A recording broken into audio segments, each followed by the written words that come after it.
Looking for the right answers to hard and sometimes confusing global events? Look no further. SSM's team brings unique perspectives from across the globe. Our in-depth independent reporting is to make you better understand the world as we evolve.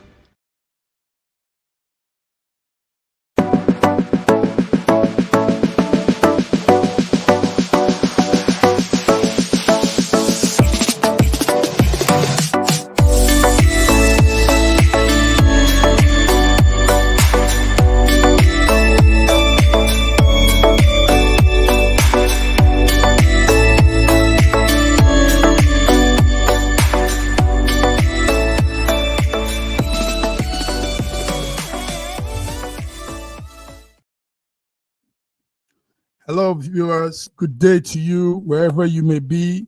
I am in Milan, Italy. My name is Mark Godwin Iweajuwan, and you are welcome. It's a beautiful day today, Friday, the 18th of October, 2024. And I'm here on our Friday update with my colleagues, Olayinka Raji from Lagos, Nigeria. How are you, big brother? How are you? I'm very well, thank you. Good morning, Mark.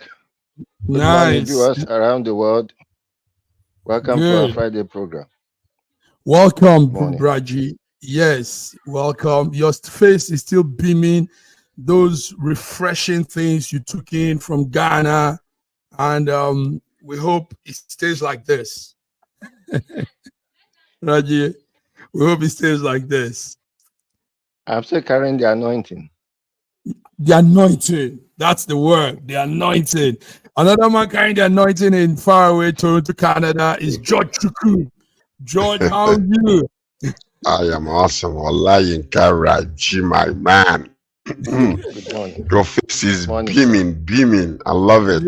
Yes, Olayinka. Yeah, Ghana effect is on you. The G effect is on you. The anointing is still there. Yes, it's all anointed. Anointed indeed. Yes, we want to welcome the viewers from around the world on our Friday World Affairs. So we are here today. We're here today, George. Viewers, you're welcome. So today, like we do, is the time to give news that has been flying around. The ability to relate and connect with it is what matters. It's keeping you up to date. Gentlemen, we can't start without what is taking all over the internet, social space, news space. Hamas leader Yahya Sinwar killed in Gaza by Israel forces. Gentlemen, I don't know where to start, but Sinwar's death is a serious blow to Hamas. But some people are saying this might not be the end of the war. Sinwar, as we know, is the mastermind behind the October 7 attack on Israel. So this is it. Sinwar, a major leader, has been taken off. George, let me start with George. George, I know you're following that story. Yes, what's your view on this? I think it's a great Israel calls it the evil has been beaten. You remember that a few weeks ago, they found his DNA in the same tunnel where the body of 7 people were massacred and killed. And he was actually the first, who masterminded the October 7th event and disappeared and has never been found. Only his DNA was being found. But this time around, I believe that he wasn't being targeted. It was by chance that they got him. They weren't after going specifically for him. They didn't even know that he was the one. You gotta take a lot of. They had to. One of the fingers that were cut off was taken to the lab, and the DNA was done and discovered that he was the one. So Israel was very happy that at least one of these people that are masterminding their elimination has been caught and killed. So the elimination. Okay. Yes. That's a video of Sinwar in some of his days. His activities. Raji, I know.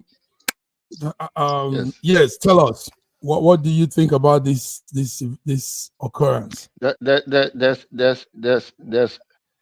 sadness. There's sadness rather than joy in the death of Sinwar.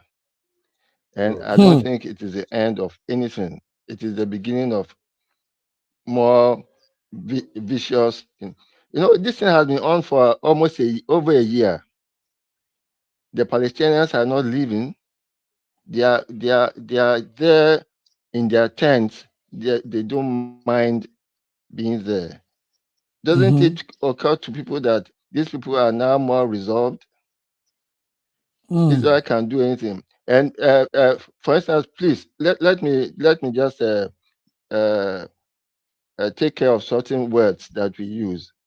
There was never a war in Gaza. There was just an invasion and a deliberate genocide of Palestinians in Gaza. It is not war. It is invasion. Is a deliberate genocide about exterminating more than 2 million people in Gaza, and it will not come to an. It is actually the beginning of another beginning. Okay, Reggie, let me hold you on that before George comes in. Joy. Yeah, let me hold you on that. Netanyahu is desperate to be in power. Let him stay on. Okay. Now Sinwar has been credited with masterminding that October 7 attack that led to death of 1,200 is a rough estimate, and that is actually the worst, like George would say, the worst terrorist attack in Israel since history, since Hitler Nazi genocide, the Holocaust. The Holocaust. So Sinwar dying, is it not good that I mean, this is like, but it's still not comparable to that number of casual people killed in Israel on October 7th.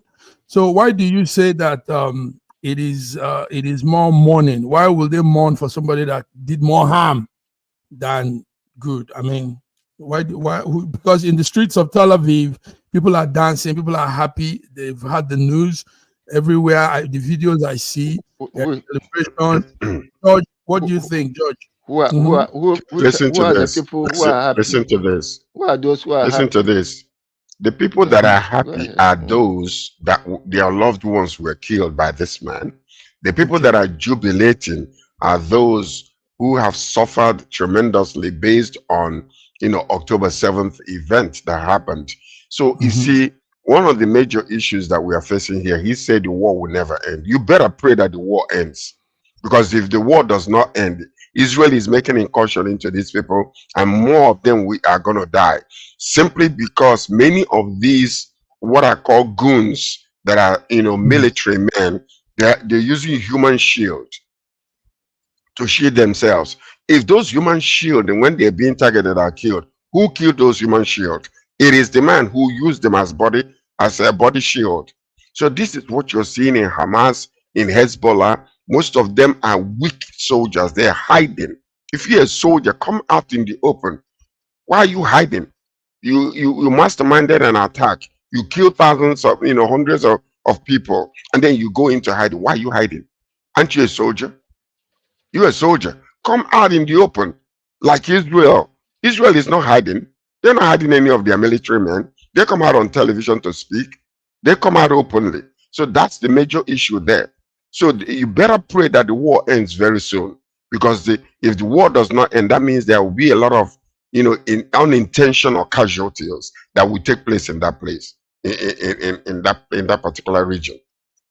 Israel has sworn that they are eliminating the leaders who masterminded everything, and so far they have been very, very successful in that. But there will be unintended casualties, and that's the major problem there.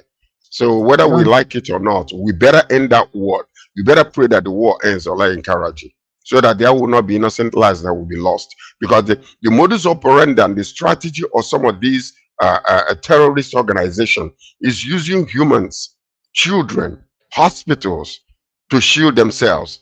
And then all of a sudden they're going to start crying, oh, you kill casualties. Why were you using humans to shield yourself? Why are you hiding under civilians? Go to the military camp. That's what war is supposed to be. So that's exactly what it is. On top of this, George, the Israel Minister of Defense said he didn't die as a commander. Just adding to what you said, he said they saw him that obviously, like you said, George, that he only cared about himself. You know, this was a rebel that was more like a selfish rebel. He was hiding under civilians, putting people on harm's way, and calling himself a commander. Anyway, Raji, we know you differ. Tell us, what do you think? What do you say again?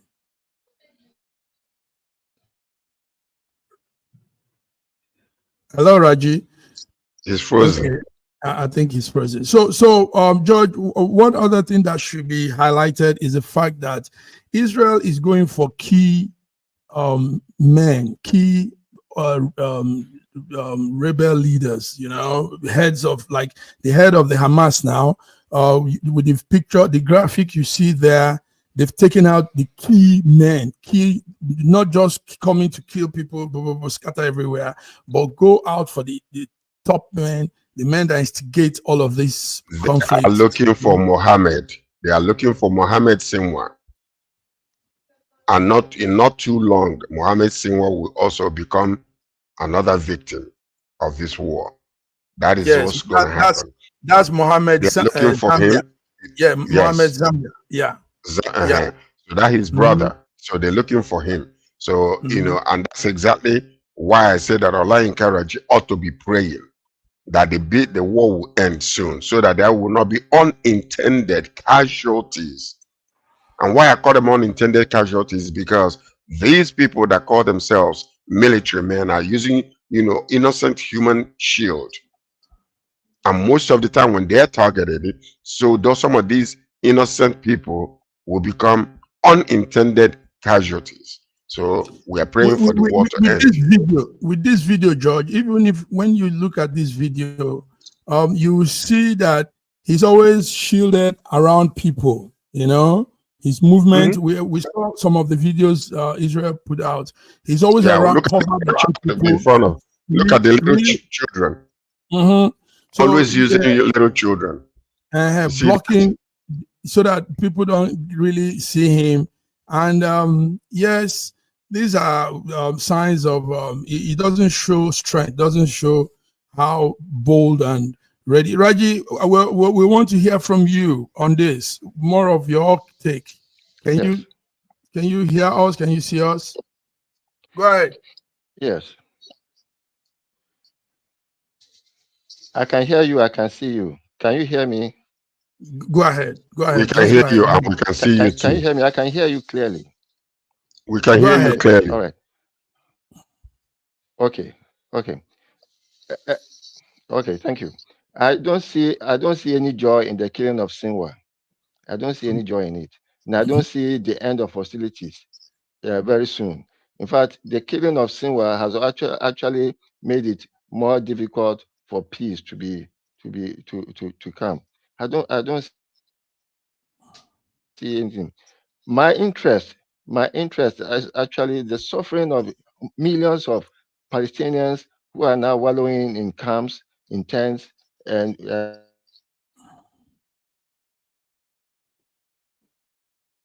okay, I think we're losing him there, George. Well, we had the first line of his views.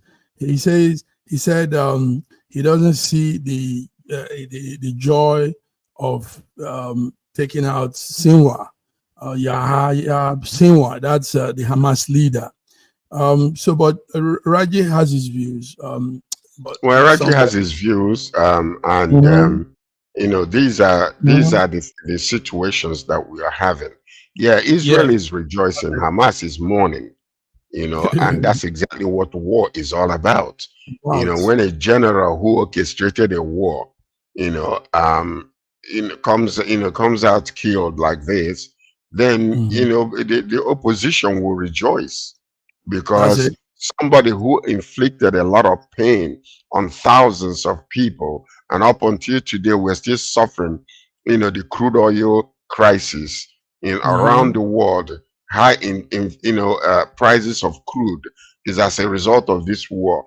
You see Hezbollah coming from one side, you see Iran coming from the other side, all in support of Hamas. You see the Houthis, fighting in the waters, destroying a lot of crude, or interrupting the movement of shipment of goods around the world. These are all as a result. So the war needs to end as soon as possible. But if it doesn't end, like what we said before, pray that the war ends. If it doesn't end, because of what these people, weak, terrorist leaders are doing, you will see a lot of innocent casualties, unintended, because that's their modus operandi.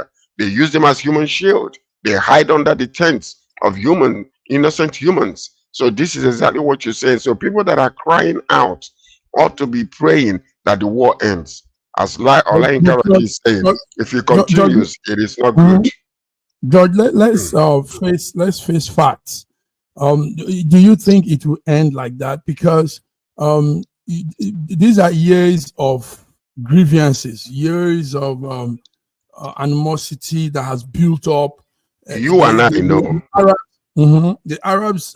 You and I know that this war is not going to end.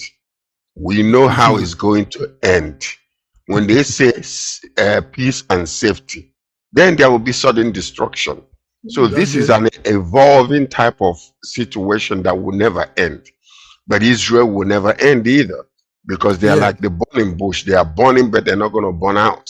So that's one thing the world needs to understand. It is not possible to eliminate Israel. It is impossible to eliminate them. So if all these Muslim nations that are coming after them and threatening to annihilate them, if they will wisen up, then they will leave them alone. But as long as you keep going after them, because I can guarantee you, Israel has not forgotten what Iran did. Israel has not forgotten. When the right time comes, you're going to start seeing certain leaders. When the cloud settles and their defense system is, they think the world is moving rapidly on a normal race, you will begin to see casualties come in Iran also. They have not forgotten. So that's something that we need to understand, and we need to grab it and hold on to it. You cannot eliminate Israel. Viewers, we are discussing the Sinwar death, major blow to Hamas, but a lot of people are saying this does not end the war. Sinwar, the man you see there with the other leaders that have all been taken out, was accredited to be behind the October 7, 2023 attack on Israel. And what they said is they've been pursuing him for years now. He's been hiding, like George said, he's been hiding between civilians, putting other people to cover himself. Finally, they got him yesterday, and they said he didn't even die like a commander. He died like somebody that was selfish-minded, only cared about himself. And so this is it. Israel, Hamas, Israel, Palestinians, Israel, Hezbollah, all of these militant groups keep putting conflict. I mean, this whole thing is just everyday conflict on people, also on the economy. It affects gas price, affects petrol, crude price, and affects so many things. People's safety, airline business, a lot of things are affected when all of these continue. Somehow, some people gain out of this, but on the most bigger scale, more people suffer from all of this conflict. So we really do hope something will reduce this. George, thank you very much. George, let's go back to some other stories coming in. The World Bank says ending extreme poverty by 2030 won't be possible. It's no longer possible. They were giving out some indices. They said it won't be possible because war, like we just talked about, the war in the Middle East, the war has put a big toll on the planet Earth. War, raging wars, war everywhere. Then debt situations facing so many countries, climate crisis, and the aftermath of COVID pandemic. George, so we got this report yesterday that extreme poverty that the World Bank plan to eliminate by 2030 will not be possible. Other issues also will be arising. George, what do you have on that story? They said they will end it. Now they say it's not possible. George, imagine. This is the sign of the end times. Has been predicted again. This is not news to us that understand. If it is news to us that understand and have the inside scoop, then that means we are lazy. We have not been studying or understanding. No, what we are seeing is the signs of the end times, and it is happening rapidly. The focus, there was a shifting tide during the pandemic, and right after that, we have the with the Russian and Ukrainian war that took place, and the war that is raging in the Middle East also is part of it. And you see traces of wars all over the places too. Like Ethiopia has not been at rest for a long time, so you see things happening, and you see earthquake in diverse places. Catastrophic events that are taking places like El Nino and all the rest of them that are the signs of the end times. Now, who no go know, and if you don't want to know, that's your problem. But if you do understand, you can prepare yourself depending on what religious affiliation that you have. But everybody understand that we are rapidly moving towards the end of the this era, I say, not the end of the war, but the end of this era. I will call it that. So this is what you're saying. And also, what you're also seeing is that the World Bank itself predicted that they will be able to, at least change the poverty that is happening, that is ravaging a lot of countries, bring them to about $6.80 something cents or $25, per day of equation. But it's not happening. And why is it not happening? They need to really nip it in the bud. Because if the Western world refuses to allow Africa or to encourage Africa to come together and to begin to work together, then you would start seeing a shift in the larger population of people in African countries that are, actually suffering poverty. Part of the problem is not because of lack of resources. Part of the problem is leadership in Africa that is causing all this poverty situation. And then you start seeing World Bank and some of these international countries manipulate, third world countries into doing things that will hold them hostage rather than prosper them and prosper the people at length. And this is that manipulation. They are swearing that Africa will not be allowed to become a producing nation, but there will be a consumption nation. As a result of that, they come to take our resources, raw resources, refine it and bring it back to us and sell it at an ostentatious price. So what do you expect? No, George, I don't agree with you on that. They did swear to do anything like that. It is the Africans that have swear. I say they are subtly manipulating a lot of these things. But I'm buying into it. How long do we give this kind of excuse? Because you have everything at your disposal. Everything is at your disposal in Africa. Now, your government is also in charge. Your government actually decides to probably become a stooge to the Western world because they did that to themselves, not the Western world putting you under that coercion. So it is up to us to say, no, we don't want to be a consuming nation. We want to also be producing. Some African countries are trying that too now. Raji, it's good to see you again. You're back. Thank you. Thank you. We're talking.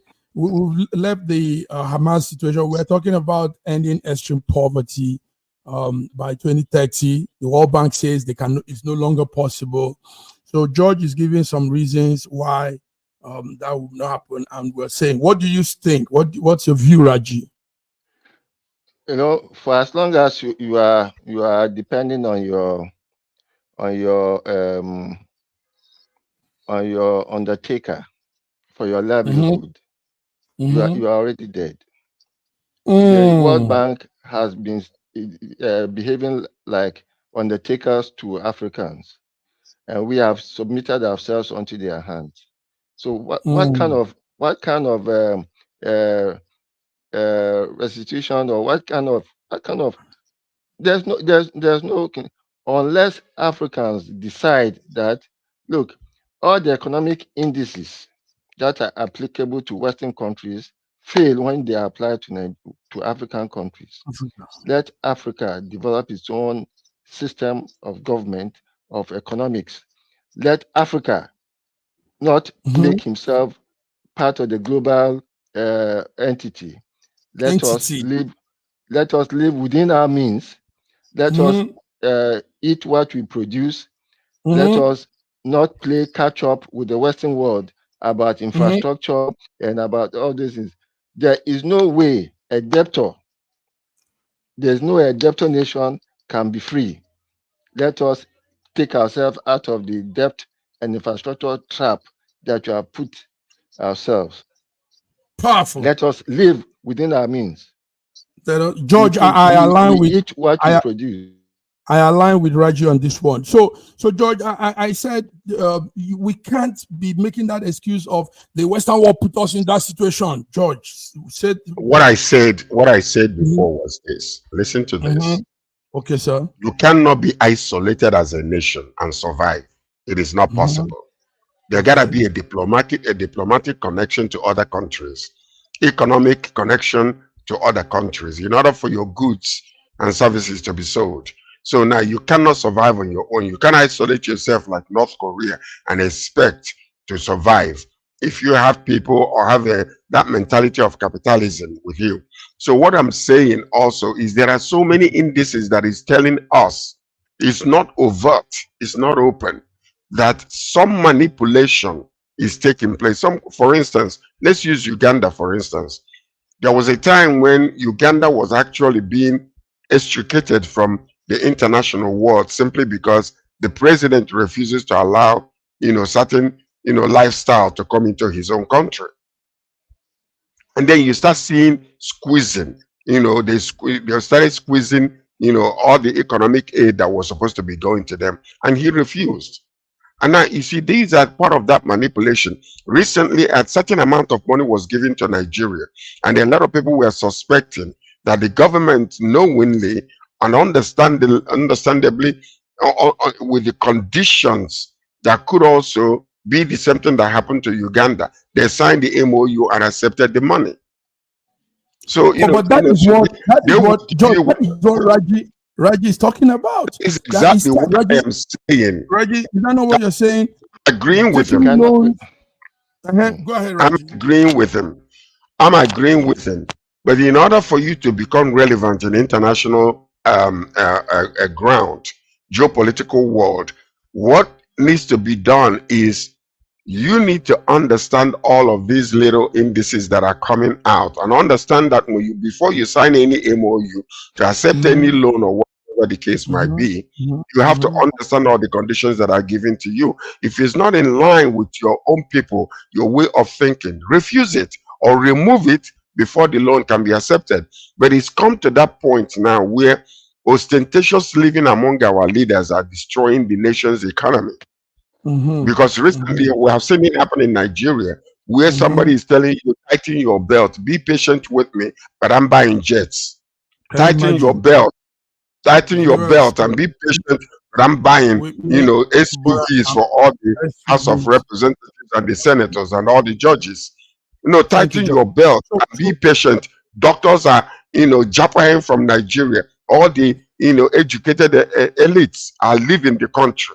Tighten your belt. But I'm eating, like a fat man, with good food. And then I'm telling you, take this crumb, please tighten your belt.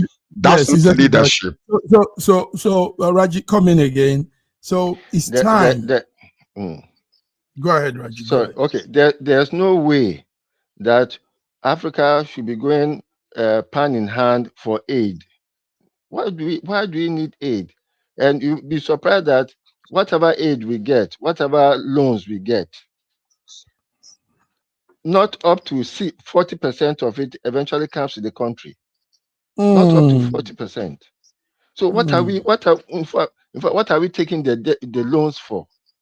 Why don't we decide that henceforth whatever we cannot produce in our country, we shall not import. We shall do whatever we can to produce whatever we need in this country. Most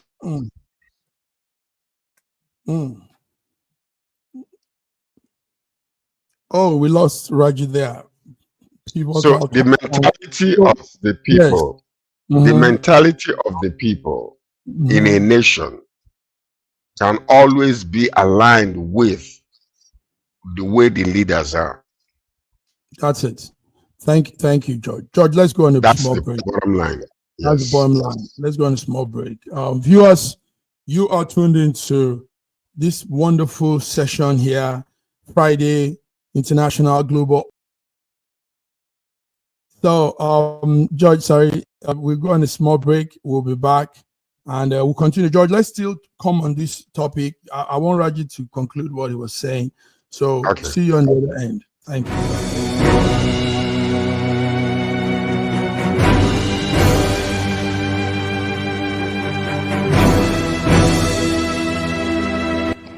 Looking for the right answers to hard and sometimes confusing global events?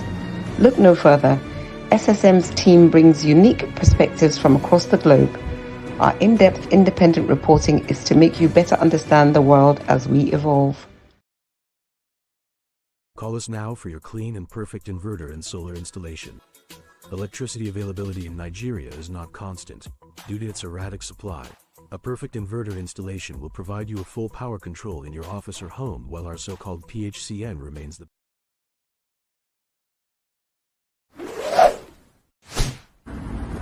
A year ago, I wrote a book titled The Final Solution, and I was trying to say to the rest of the world that there are challenges ahead. Now, a prophecy did come, and that prophecy is coming to pass. But I'm telling you, the final solution has been found many years ago in the Bible, because the Bible simply says righteousness exalts a nation and sin is a reproach to the people. So I want you to know that you can get solutions to problems in Ukraine, in Russia, in Nigeria, indeed all parts of the world. We need that solution, and the solution is straightforward. Please get a copy of my book. It's the Final Solution by Bishop Schengen Johnson, and you can find it in Kindle, in Amazon. Just type Bishop Schengen Johnson, The Final Solution. It's very, very small book you can read within 2 hours, but it contains the final solution. Do get a copy. Not getting it is doing disservice to humanity. Don't forget The Final Solution.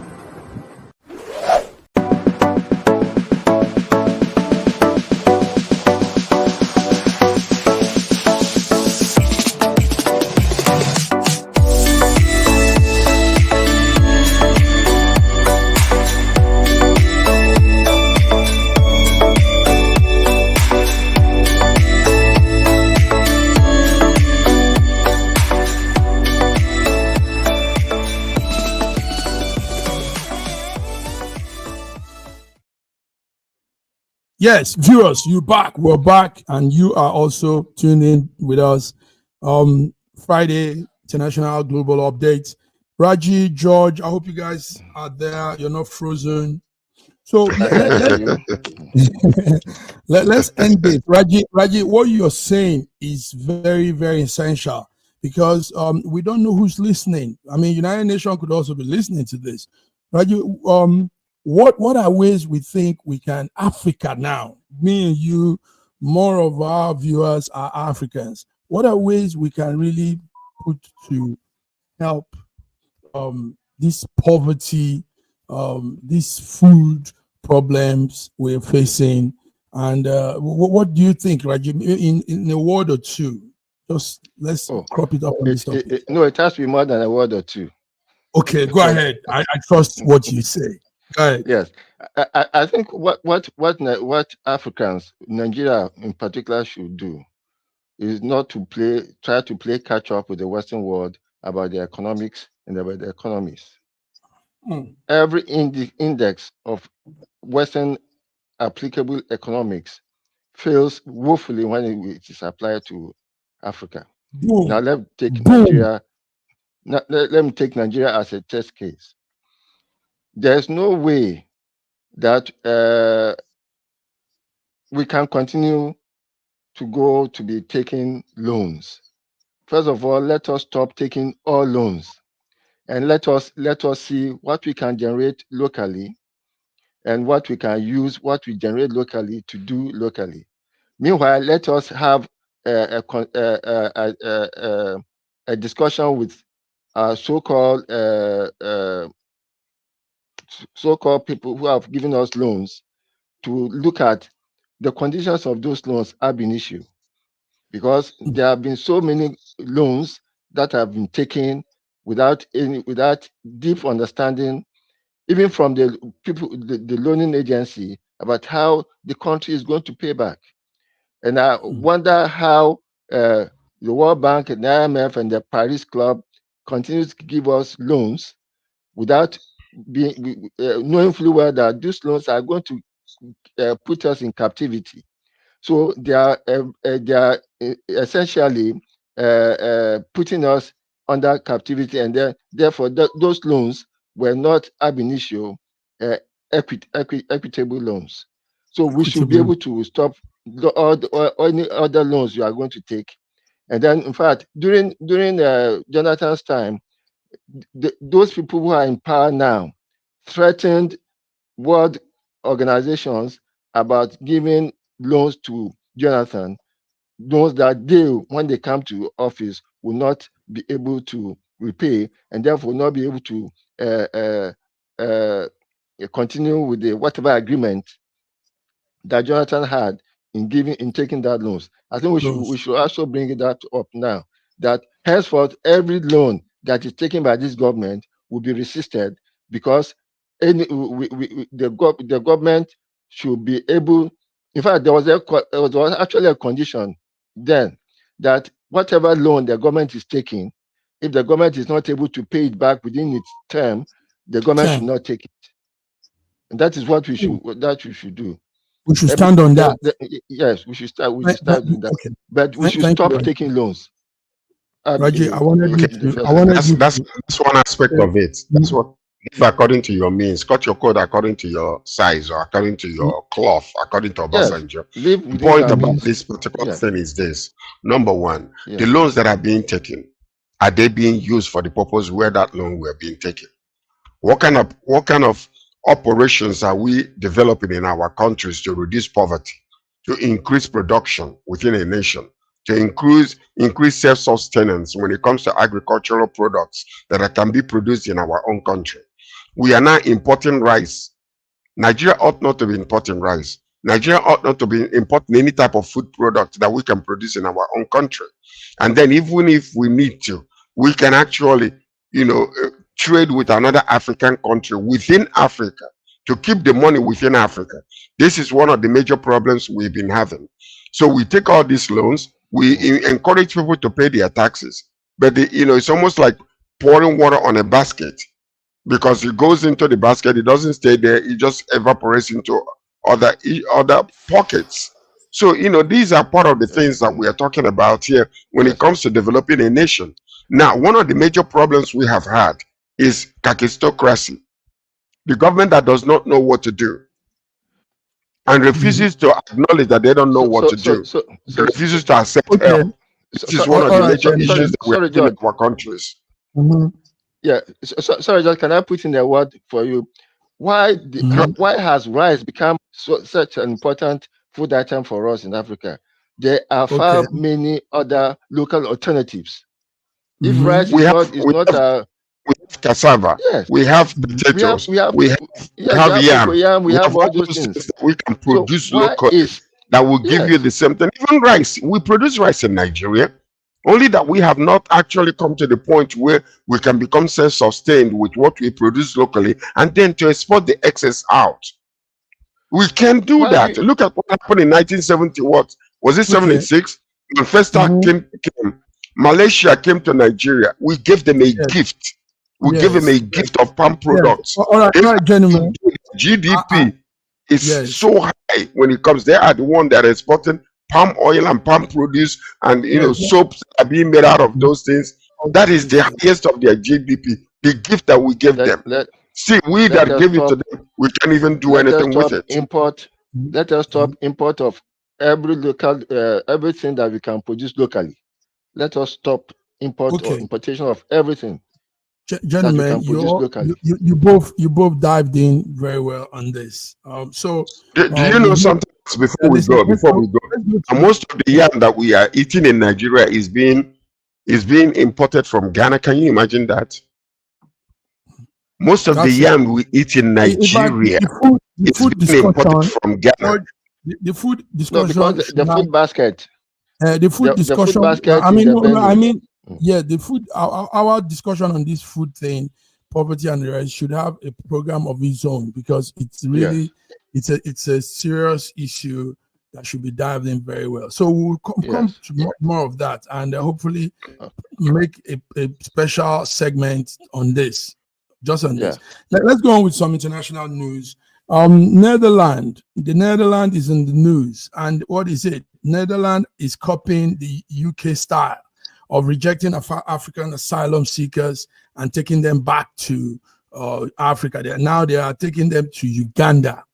The Netherlands, you all know where the Netherlands is here in Europe, and they are also bringing this funny idea. So anyway, critics are saying that this is not nice. The government in Netherlands now is the far right. They call them far right Freedom Party, and they are more like the conservative people, those people that want to keep things in their own way. So this is what they are planning to do. Netherlands and the Uganda people, Uganda politicians are also kicking against it, but somehow I think they've been able to enter through some of their some House members, and they want to be taking those that they've rejected their asylum to the Netherlands. Uganda said they are already sheltering refugees from Sudan, South Sudan, Congo, and all of these places. And why won't Netherlands also take in some of these their refugees? So, gentlemen, let's talk about Netherlands and rejecting asylum seekers. Raji. Every country has a right to protect its environment. Okay. Now, if you are bringing asylum seekers, what are they running from? Let them go back to their country. In fact, I don't see why they should be returned. They should be taking them to Uganda. If an asylum seeker is from Nigeria, why don't you return him to Nigeria? Simple and short. I don't see anything wrong in what the Netherlands are doing. If you want to enter my country, please come with a visa, a valid visa, and you'll be given an entry. But you cannot come into my country as an asylum seeker and see what some things that asylum seekers are doing in France, in Spain, in Italy. And as a matter of fact, in Canada, as a matter of fact, when you think about that, my country, Nigeria, has brought a lot of headache to Canadians. Because before the pandemic, listen to this, before the pandemic, troops of Nigerians went to the US, and most of them that were in the US crossed over to Montreal and then flooded Canada. And because it was unplanned, most of them were left destitute. And it took a little time for that shock, for the government to put together hotels and places where these people will be housed. Now, recently also, one person died, 2 people died in Canada because of cold. Because when they flood like this, the government did not plan for it. You come in illegally. Most of them came in illegally with students visa. They came in with other visiting visa, but they now raise their hand. The government did not plan. The government plans ahead. It happened recently, and it is still happening. So now when you see countries trying to change the narratives, because I know how much it must have cost Ontario government to house these people. Thousands of them, they couldn't ship them out. They have to put them in hotels. They have to feed them. They have to buy them clothes and all those things, give them some kind of welfare to sustain them until they are determined whether to stay or not. So these things are costing the countries a lot. And many of these countries that are considering taking them to African nations, like what happened with England and what's the name Rwanda. of that? Rwanda. Rwanda. Okay, now they spend money, and I'm thankfully the money is not coming back to the UK. So the money is staying in Rwanda, whether they like it or not. So why these people are still considering going to Uganda? Ask yourself this question: if a Nigerian who claim to be a Ugandan or who claim that they don't have any other country, you take them to Uganda, how would they survive there? What would they do there? They don't know the language. So these are the difficulties that they are encountering. But I don't blame these countries from trying to take this pain and this heavy load off their shoulders, because it costs them more to keep them locally than to export them to African nations. And this is another, it's a slap on our face. We ought to be ashamed of ourselves when we see, our enlightened people running away, most of them that are educated, doctors, lawyers, scientists, because of the inconducive environment for them to survive in their country, they jump to other nations. It is not good. We need to change the conversations in our country and accommodate our own people, make life a little livable for everybody, instead of the little 1% elite of, and by the way, make life a little bit livable for everybody. George, thank you very much. But anyway, it's not just Netherlands also. As at yesterday, the European Union had a meeting where they were, the immigration was a top agenda. Right there in Brussels, they were talking about immigration because a lot of these countries are being faced with immigration crisis. 2 million people, remember in 2015 to 2017, 2 million people came into Europe, Syrian refugees. And they are causing a lot of problems up to now, finances and other things. So EU too is looking at that issue. And most of the EU countries are far-right parties that don't also like foreigners that much. So, gentlemen, but let me put this to you guys.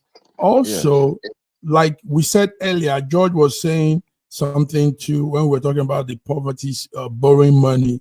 It is also the factors that they've put on Africa, the EU, the Western nations, that is making people to japa, like they say.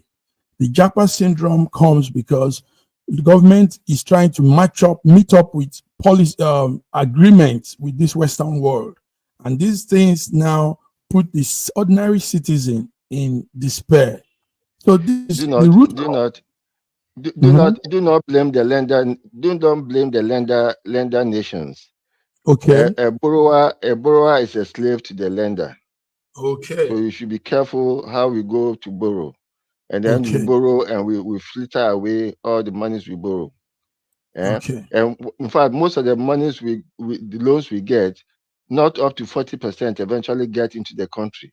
Now that 40% that gets in the country, more than 50% of it is withered away on flagrant expenditures.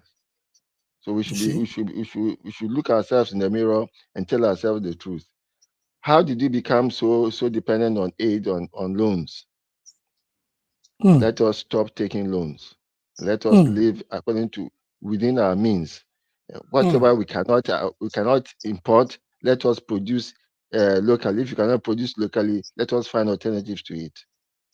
Let us stop all these grandiose infrastructures of building a 700-kilometer coastal highway to nowhere for 15 trillion for a country that has no money to spend. 700. Yes, Raji, we saw you do a small documentary on the coastal highway, and I know you really shook your head like, what a waste, because like we've always said on this network, that is an extravagant thing. That money could have been used in solar. We're talking of solar the other day, even though we didn't agree. But I mean, if they made an attempt on the solar thing with that amount, that money, George, 15 trillion. Let me assure you. Let me assure you that the so-called coastal highway will not go beyond Ogun State. Let me Okay. assure you of that, because it will be madness to extend it beyond there. And therefore, the government is only serious about that aspect of it that comes to Lagos, that within Lagos through Ogun, probably to Ondo State. But beyond that, I'm sure the government will not go further. And then Not if go So it's further. going the through money has Ogun been and budgeted. Ondo State. Okay, go But the ahead. money has been budgeted for this, and the money is being spent on this. So if they stop halfway, what happens to the rest of the money budgeted for it? I think the money is not so much budget. In fact, there's somebody actually challenged the Minister of Works to do a Freedom of Information Act revelation on the details of the Lagos Calabar coastal highway, but the government and the minister is refusing to make Of course, why clear to would the he not public refuse? whatever is happening Why would he there. not refuse? When he was directly asked certain questions, he started playing jesting around that I don't understand English. You know, Yes, these are the kind of people you it put in power. You know, so deceit, it's a joke. It's laughable. You know, a young no, lady that was no, discussing with it the it man, he was like, you know, I don't understand this funny that you're speaking. it is tragic, Making not a laughable. jest. It is tragic. It is tragic. Okay, gentlemen, let's do small more international. George, from your corner, we're hearing something very strange. They say a lot of Canadians now decide to take their life for social reason. You know, so many of them that are also on medical situations. Now you have a situation where they come also to Europe, to Switzerland. You know, Switzerland has euthanasia plan, a system where you enter into a box and just commit suicide without pain. George, what's happening? Is it that the life has been too good, they've enjoyed too much, now they want to go, they want to die? See, a lot of people are despondent. Many people, life is no longer tasteful to them. Mm. And a lot of them that are suffering from pain and agony just wants to end their lives. And that's one of the major problems. And this is one of those signs of the end times. Mm. People are begging for death and it's not coming. They are suffering a lot of pain, but it's not, you know, they're not living the kind of life that they want to live. Some people don't even enjoy eating food anymore. Some people overeat food because of depression. So these are the signs that we are seeing in these last days. You know, and people are holding their stomach in pain because they want deliverance, but it is not coming anywhere because of rejection of certain things. So that's what you are seeing. So a lot of people are finding escape route to end their lives. But you didn't give yourself the life. Why would you want to take it? You know, there are other alternative areas to take rather than killing yourself. So, Sir George, if it's the end times, I don't think it's the end times is going to happen in Africa, because we Africans, in spite of all the troubles and tribulations, we are not in a hurry to leave. I tell No, you, no, listen to this. Listen to this. When you are, see, what one of the major problems we're having in some of these developed countries is simply this. When they criminalize chastising children, discipline children, children now grow up to be leaders of their parents. They tell their parents what to do, not the parents telling the children what to do anymore. And because of this, they are immune from anything that is hardship. Let me tell you a quick story that happened here in Canada. A young lady woke up one morning going to work, and then discovered and looked at the you know, the news and saw that there was traffic. They called 911 and called police emergency. And they said, emergency, what can we help you with? She's like, I am running late to go to work. Can you send the police to come and escort me to work? And no, this is real story. It made news all over. So this, and then when they said that, ma'am, we cannot do that, it's like she was like, why not? Why not? I'm a citizen of Canada. Why wouldn't you send police to come and take me so I can go to work on time because I was late yesterday because of traffic? So do you understand that mentality? No accountability, no responsibility. So these are the children that we are raising now. A little pain, they want to eliminate their lives.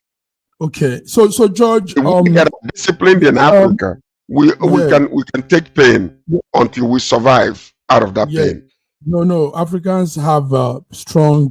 We have this very resilient, very strong durability, strength. So viewers, what you're seeing there now is a machine that they now use in Switzerland. That's Zurich, west of Europe. Now this is a euthanasia machine. People go in there and take their life and they just die. It's becoming rampant. More of such people are coming from Canada. That's what the survey, the number is saying. So they are coming from Canada. Canadians are tired of leaving. Many wants to go. They are complaining of isolation. Life is, they are tired. Terminal. Those that have terminal diseases too. So they come, enter this machine, and bam, they are gone. Some people are standing up against that machine and saying that machine should be taken off because that's a crime of its own, crime against humanity. But it's a growing business. Yes. So that's the machine, euthanasia machine. You go in and you're gone quietly in Switzerland. So George, thank you for telling us some of those things, reasons people are giving. Generally, this is the life we're in now. So you just mentioned one of the greatest atrocities that is happening. If you go to Nigeria, we don't have elderly people's homes.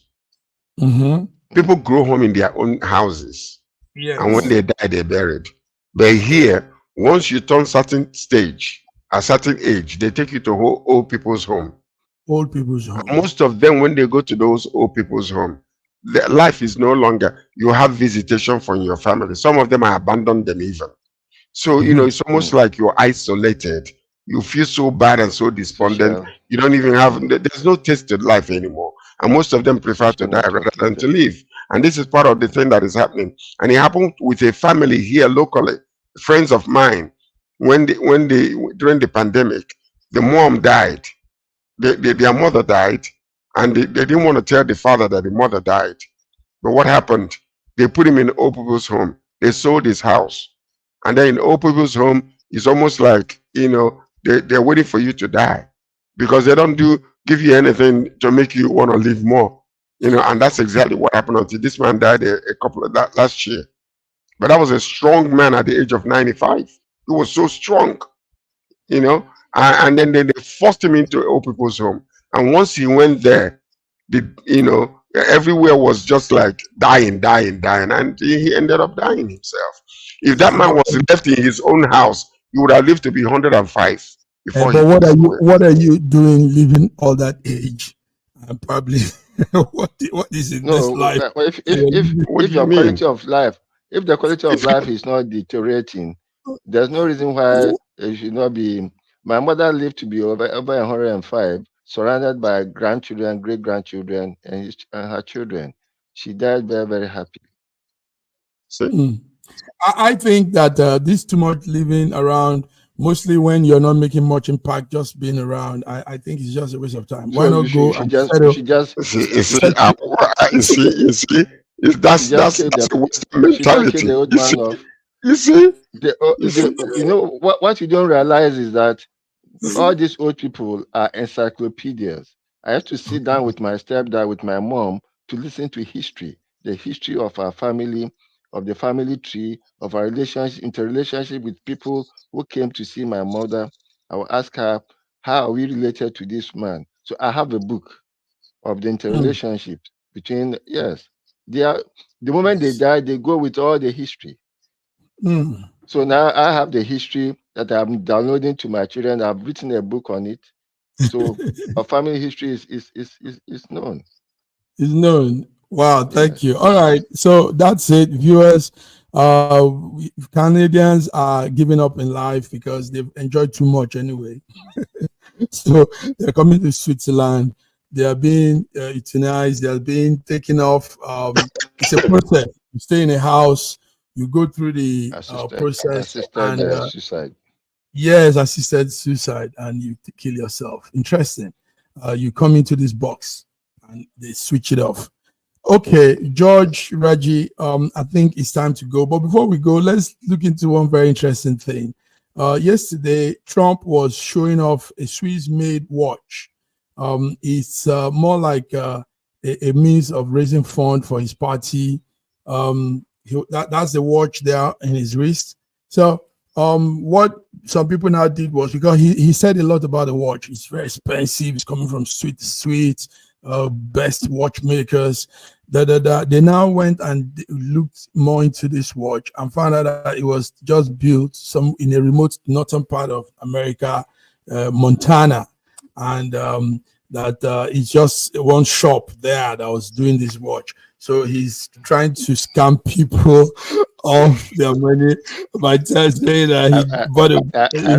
I really pray that Trump becomes the president again. I'm praying for Trump.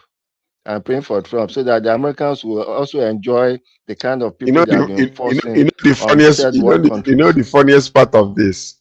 Okay. Trump does not support Allah, and you're praying to Allah to make Trump the president. So I'm not praying to Allah. I'm not praying to Allah.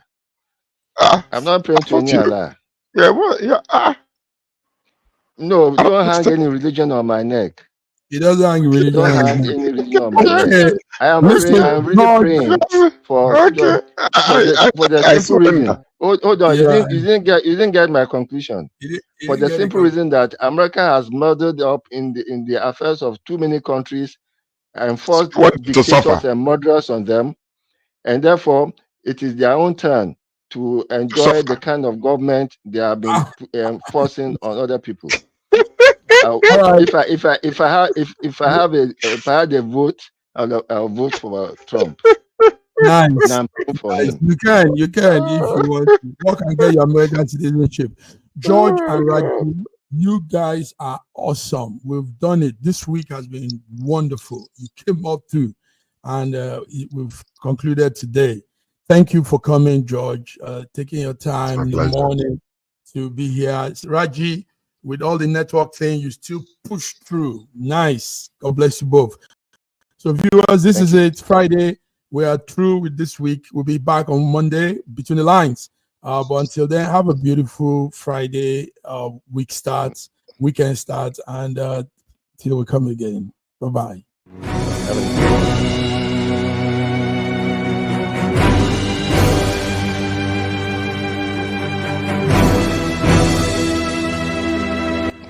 Looking for the right answers to hard and sometimes confusing global events? Look no further. SSM's team brings unique perspectives from across the globe. Our in-depth independent reporting is to make you better understand the world as we evolve.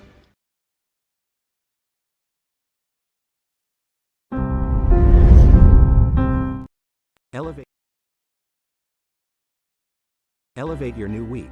Fuel your success.